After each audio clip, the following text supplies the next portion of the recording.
السلام علیکم ورحمۃ اللہ وبرکاتہ۔ ہمارے معاشرے میں جو محنت مزدوری کرنے والے ہوتے ہیں اس کی حوصلہ شکنی کی جاتی ہے، اور جو بھیک مانگنے والے ہوتے ہیں ان کی حوصلہ افزائی کی جاتی ہے۔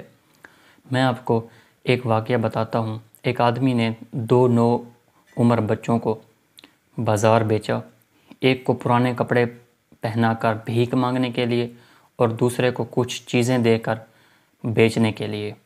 شام کو جب واپس آئے تو جو بھیک مانگنے والا تھا وہ 800 روپے لے کر آیا، اور جو چیزیں بیچنے والا تھا وہ 150 روپے لے کر آیا۔ دراصل ہم بحیثیت قوم گداگری کی حوصلہ افزائی کرتے ہیں، اور جو محنت مزدوری کرنے والے ہوتے ہیں اس کی حوصلہ شکنی کرتے ہیں۔ ہوٹل کے ویٹر، سبزی فروش اور چھوٹی سطح پر محنت کرنے والے محنت کشوں کے ساتھ ایک ایک پائی کا حساب کرتے ہیں، اور مشٹنڈے بھکاریوں کو 10، 20، 50 بلکہ 100 بھی دے دے کر ہم یہ سمجھتے ہیں کہ جنت واجب ہو گئی۔ مانگنے والوں کو صرف کھانا کھلائیں، جبکہ مزدوری کرنے والوں کو ان کے حق سے تھوڑا زیادہ دے دیں۔ اگر آپ بھیک مانگنے والے کو 1 لاکھ روپیہ دیں گے تو وہ اس کو کہیں محفوظ جگہ پر جمع کر لے گا اور اگلے دن پھر بھیک مانگنا شروع کر دے گا۔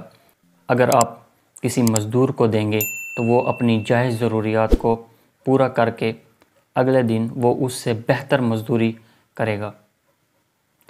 گھر میں ایک مرتبان رکھیں، اس میں روزانہ سکے ڈالتے رہیں، جب وہ زیادہ ہو جائیں تو پھر اس کو نوٹوں کی شکل میں کسی ایسے شخص کو دیں جو بھیک مانگنے والا نہ ہو۔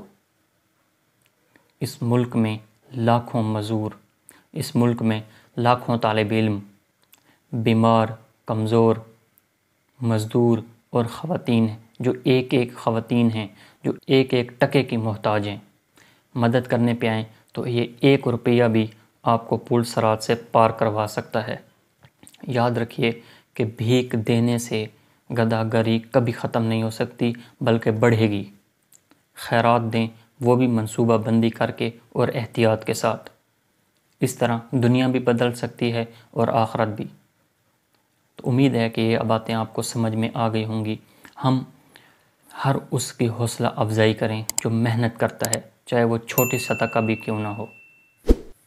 اور جو بھیک مانگنے والے ہیں، جو ضرورت مند ہیں، جو محتاج ہیں، ان کی مدد کریں۔ اس کا بدلہ انشاءاللہ تعالی آپ کو ضرور ملے گا۔